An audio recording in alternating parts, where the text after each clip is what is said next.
ஒரு பெண்ணை போய் ஷூவை நக்க சொல்றான். இதெல்லாம் ஒரு படமா? அனிமல் படத்தை விளாசிய ஆர்ஜே பாலாஜி. சந்தீப் ரெட்டி வங்கா இயக்கத்தில் ரன்வீர் கபூர், ராஷ்மிகா மந்தனா, அனில் கபூர், பாபி தியோல், திருப்தி திம்ரி, பப்ளு பிருத்திவிராஜ் உள்ளிட்ட பலர் நடிப்பில் கடந்த ஆண்டு வெளியான அனிமல் திரைப்படம் 800 கோடி ரூபாய் வசூலை ஈட்டி மிகப்பெரிய வசூல் சாதனையை அடைந்தது.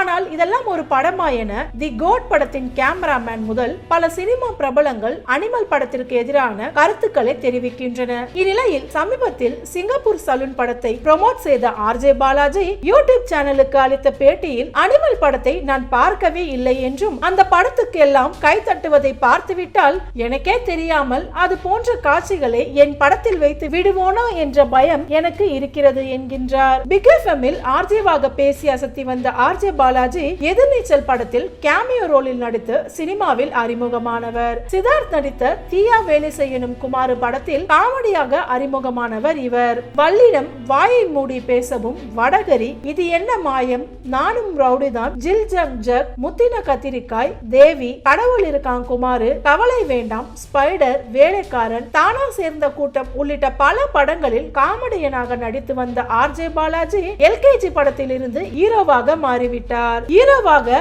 ஆர்ஜே பாலாஜி நடித்த முதல் படமே அவருக்கு மிகப்பெரிய வெற்றியை கொடுத்தது.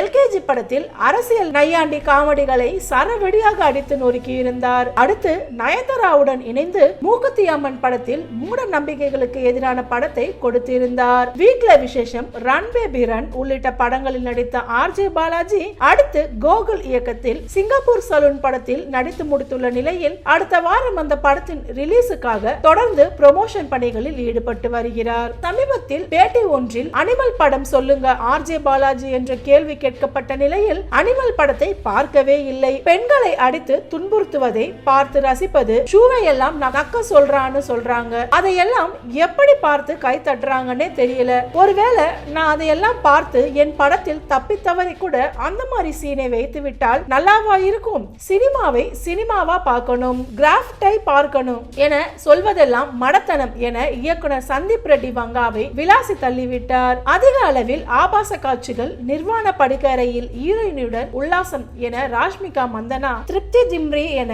ரன்வீர் கபூர் நடித்துள்ள படத்துக்கு ஏ சான்றிதழ் வழங்கப்பட்டிருந்தது. இந்நிலையில் அந்த படம் விரைவில் நெட்ஃபிளிக்ஸில் OTT தளங்களில் ஆர்ஜே பாலாஜி நடித்து வெளியாக உள்ள சிங்கப்பூர் சலூன் தியேட்டரில் அடுத்த வாரம் வெளியாகும் நிலையில் OTT-யில் வெளியாவதும் குறிப்பிடத்தக்கது. ஆர்ஜே பாலாஜியின் இந்த பேட்டி சமூக வலைதளங்களில் தீயாக பரவி இருக்கிறது. அவர் சொன்னது சரி என்றும் ஒரு தரப்பினர் கூறுகின்றனர், மற்றொரு தரப்பினர் அதை எதிர்த்தும் வருகின்றனர். அவர் ஆர்ஜே பாலாஜி பேசின இந்த விஷயத்தை பத்தி நீங்க என்ன நினைக்கிறீங்கன்னு நம்ம சேனல்ல மறக்காம கமெண்ட் பண்ணிடுங்க. நம்ம சேனல்ல லைக் பண்ணி, ஷேர் பண்ணி, சப்ஸ்கிரைப் பண்ணிடுங்க.